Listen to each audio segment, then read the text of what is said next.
Everyone, welcome to civil वाला। और ये 5 मिनट सीरीज़ जो पॉलिटी है उसका थर्ड पार्ट है।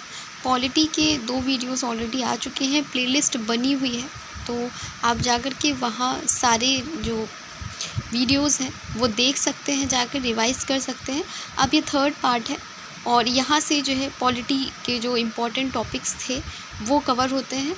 और अब नेक्स्ट जो है हम सब्जेक्ट की तरफ आगे बढ़ेंगे, तो ये पॉलिटी का लास्ट पार्ट है। सबसे पहले देखते हैं आज का जो टॉपिक है हमारा, वो है प्रेसिडेंट से रिलेटेड। तो हर साल आपको प्रेसिडेंट से रिलेटेड क्वेश्चन मिलते ही हैं कि कैसे उन्हें इलेक्ट किया जाता है, कौन कौन जो है शामिल होता है इलेक्शन में, तो इसको ज़रूर याद रखिएगा। तो प्रेसिडेंट ऑफ इंडिया जो है कैसे इलेक्ट होता है, सबसे पहले कौन होता है उसमें, मेंबर ऑफ लोकसभा और राज्यसभा। ठीक है, लोकसभा और राज्यसभा के जो मेंबर्स होते हैं वो होते हैं। इसके अलावा मेंबर्स ऑफ स्टेट असेंबली, जो विधानसभा, विधान परिषद नहीं, विधानसभा के जो सदस्य होते हैं वो इसका पार्ट होते हैं। और इसके अलावा दिल्ली और पुडुचेरी के जो यूनियन टेरिटरी हैं उनके सदस्य इसमें शामिल होते हैं। इसके अलावा अगर हम ये देखें तो जो है सीक्रेट बैलेट पेपर के इससे जो है इसकी वोटिंग होती है, और एकल, हिंदी में बोलते हैं एकल संक्रमणी मत पद्धति द्वारा। ठीक है, इसे याद रखिएगा। 2017 से कि बैलेट पेपर को जो है वो 2 कलर्स में प्रिंट किया जाने लगा, एक ग्रीन और पिंक। ग्रीन किसके लिए था, for MPs, member of parliament, और pink for member of legislative assembly के लिए, एमएलएस के लिए।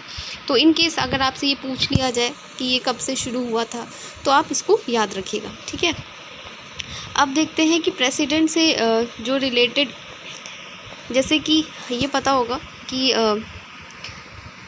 यहाँ पे जो एज होती है वो 35 ईयर्स होती है। ठीक है, तो ये याद रखिएगा कि एज कितनी होती है, और वो भारत का ही होना चाहिए, भारत का नागरिक होना चाहिए, तो ये है। इसके अलावा must be citizens of India, यहाँ पे आप देख सकते हैं कि the candidate must be a citizen of India should have completed the age of 35 years. तो ये पूछ लिया जाता है, याद रखिएगा इसको। अब हम देखेंगे जो इम्पॉर्टेंट आर्टिकल्स हैं जो प्रेसिडेंट से रिलेटेड हैं वो देखते हैं। आर्टिकल जो 52 है उसमें मेंशन है कि एक प्रेसिडेंट ऑफ इंडिया होगा, राष्ट्रपति होगा। आर्टिकल 53 है executive power of the union जो है वो राष्ट्रपति में निहित होगी, प्रेसिडेंट में निहित होगी। आर्टिकल 54 है इलेक्शन ऑफ प्रेसिडेंट, जैसे कि जो मैंने बताया स्टेप्स, वो इलेक्शन इसी के थ्रू होता है आर्टिकल 54 के तहत। Article 55 manner of election of president, किस तरीके से होगा। 56 में terms of office of president है। 57 में एलिजिबिलिटी फॉर री इलेक्शन। ठीक है, तो री इलेक्टेड जब प्रेसिडेंट होता है वो किस आर्टिकल के तहत, आर्टिकल 57 के तहत। इसके अलावा qualification for election as president, ये है आर्टिकल 58। 59 में कैंडिडेट्स ऑफ प्रेसिडेंट्स ऑफिस। 60 में है ओथ और एफर्मेशन ऑफ द प्रेसिडेंट। और आर्टिकल 61 जो है काफ़ी पूछा जाता है, वो हमारा इम्पीचमेंट से रिलेटेड है, जब महाभियोग से रिलेटेड है, आर्टिकल 61। तो ये इंपॉर्टेंट आर्टिकल्स थे। इसके अलावा अगर हम हिंदी में देखेंगे, अगर आपको याद नहीं हो रहा है तो ये एक ट्रिक है, अब इन केस अगर आपको याद नहीं होता है, क्योंकि पॉलिटी में ऐसे बहुत ज़्यादा ट्रिक्स नहीं होती हैं, आपको डायरेक्टली चीज़ें याद करनी रहती हैं और वो याद भी हो जाती हैं। फिर भी अगर नहीं याद होता है तो आप मेजर जो आर्टिकल्स हैं वो याद कर सकते हैं, जैसे कि जो इसकी जो ट्रिक है वो है पकानी कोका दुयु दशम। तो ये है, इसमें कैसे याद रखना है आपको, जैसे कि पास से आपको याद रखना है कि पद राष्ट्रपति का है ना, कि राष्ट्रपति का एक पद है, वो है आर्टिकल 52 में। फिर का से जो है कार्यपालिका का प्रधान है, वो एग्जीक्यूटिव की जो पावर है, जो हेड है वो है, तो आपको एक क्रम में यहाँ पे मिल जाएगा आर्टिकल 53 के तहत। 54 में क्या है, 54 में हमारा है नी से हमने लिखा है निर्वाचन। ठीक है, इसके अलावा को से है जो डीटी जिस तरीके से होगा। फिर दू से है दोबारा नियुक्ति 57 के तहत, आर्टिकल 57। यो से है योग्यता, कौन कौन सी योग्यता चाहिए। इसके अलावा है द से दशाएं 59। शा से है शपथ, और माँ से है महाभियोग।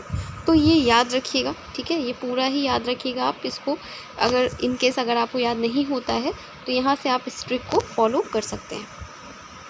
तो तो और भी आर्टिकल्स हैं, जैसे कि यहाँ पे आप देख सकते हैं, इंग्लिश में मैंने पढ़ दिया है, आप हिंदी में देख लीजिए कि आर्टिकल 52 है वो किससे रिलेटेड है, भारत के राष्ट्रपति से। 53 है संघ की जो कार्यपालिका शक्ति है, जो मैंने बताया निहित होती है 53 में। राष्ट्रपति का निर्वाचन 54 में है। राष्ट्रपति के निर्वाचन की जो प्रोसेस होगा, रीति होगी वो 55 में है। राष्ट्रपति की जो पद अवधि है आर्टिकल 56 में है। पुनर्निर्वाचन के लिए 57, तो पुनर्निर्वाचन का भी पूछा जाता है। 58 में निर्वाचन से संबंधित कौन कौन सी अर्हताएँ हैं वो पूछी जाएंगी, जैसे जो है 35 एज हो चुकी हो, भारत का नागरिक हो, इस तरीके से। पद के लिए शर्तें हैं वो हमारी जो है 59 में है।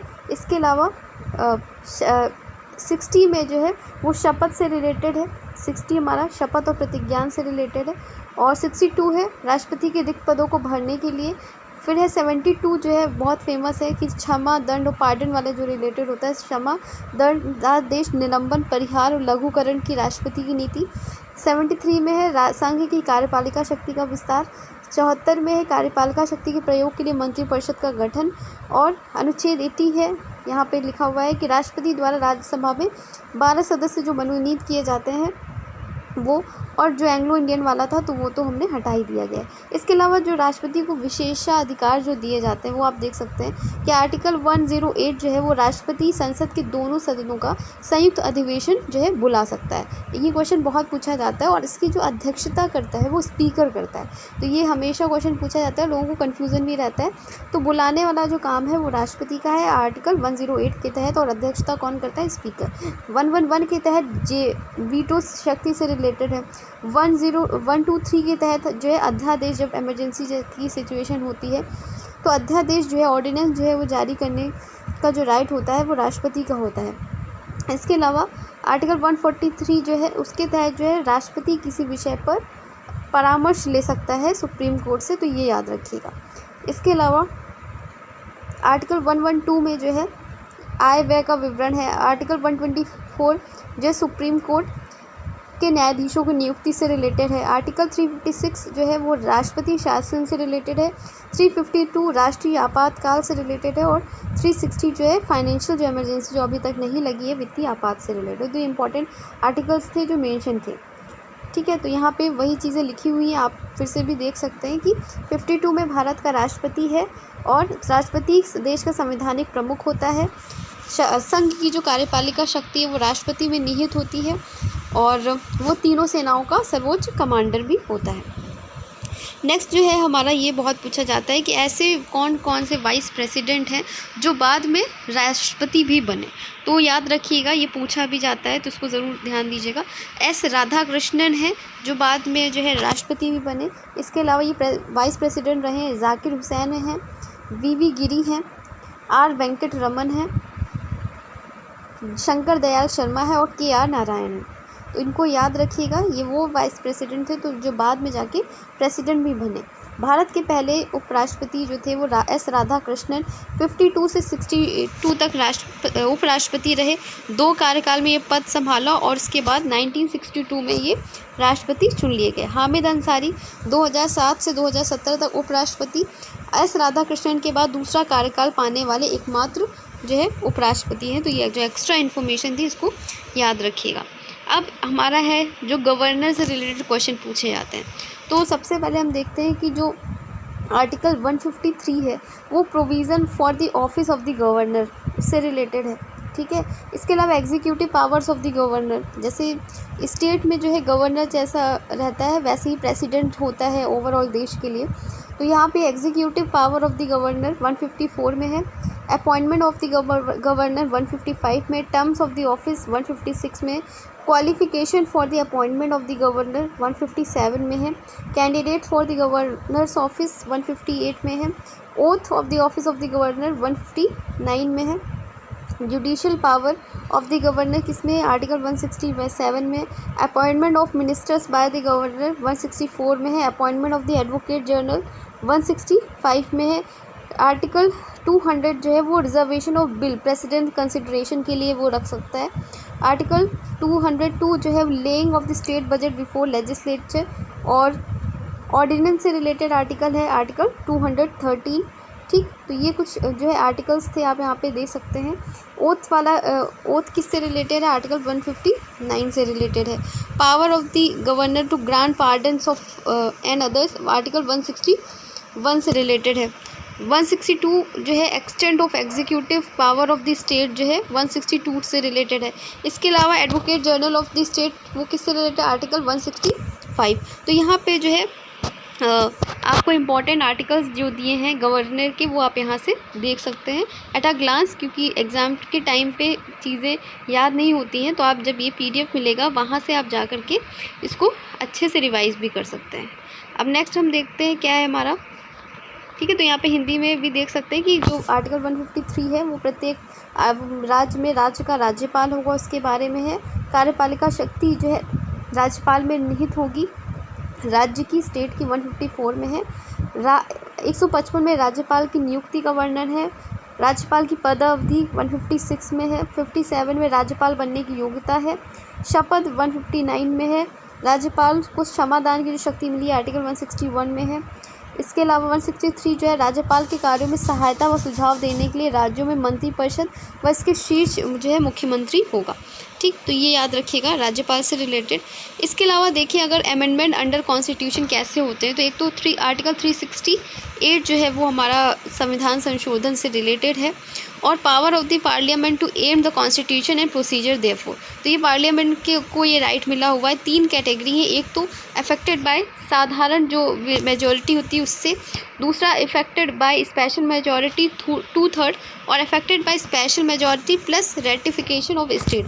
जैसे कि कोई ऐसा जैसे मसला होता है जहाँ पे स्टेट के जो भी ज़रूरी होता है जानना, तो वहाँ पे स्टेट का जो रेटिफिकेशन भी चाहिए होता है। जैसे GST वाला था, वहाँ पे जो है अमेंडमेंट से पहले स्टेट से भी बात की गई थी। अब देखते हैं कि major constitution amendment that change the course of India. Important जो कॉन्स्टिट्यूशनल अमेंडमेंट है वो देख लेते हैं। सबसे पहला जो अमेंडमेंट हुआ था वो 1951 में हुआ था। Introduce 9th schedule to keep certain laws beyond the scope of judicial review. तो 1951 में फर्स्ट अमेंडमेंट हुआ था जिसमें हमारा 9th शेड्यूल जो है वो इंट्रोड्यूस हुआ था। इसके अलावा जो 7th अमेंडमेंट हुआ था 1956 में, उसमें क्या हुआ था कि states recognised by language union territories introduced. 1976 जो तो बहुत फेमस है, 42nd अमेंडमेंट हुआ था। Socialist and secular added to the preamble, fundamental duties भी जो है ऐड की गई थी। इसके अलावा 44 अमेंडमेंट में right to property knocked off from the list of the fundamental right. तो पहले हमारे फंडामेंटल राइट 7 थे, जिसमें से हमारा राइट टू प्रॉपर्टी हटा दिया गया था 44 अमेंडमेंट एक्ट जो था 1978 में उसके द्वारा। इसके अलावा जो हमारा है 52nd में डिफेक्शन बिकम्स, तो एंटी डिफेक्शन वाला जो है वो 1985 में जो था 52nd अमेंडमेंट एक्ट से रिलेटेड है। 1989 में 61 अमेंडमेंट में क्या हुआ था कि वोटिंग एज को कर दिया गया था, रिड्यूस कर दिया गया था 21 से 18 में। फिर हमारा 73rd और 74 अमेंडमेंट जो था वो direct election for panchayat and urban bodies से रिलेटेड था, जो 1992 में हुआ था। 2002 में जो हमारा 86th अमेंडमेंट हुआ था वो free and compulsory education for children between 6 to 14, ये बहुत पूछा जाता है एग्ज़ाम में, याद रखिएगा। फिर हमारा 2016 में जो हुआ था 101 अमेंडमेंट हुआ था introducing goods and services tax, ये भी बहुत पूछा जाता है। GST वाला जो है हमारा वो कौन सा था अमेंडमेंट? 101 संविधान संशोधन अधिनियम।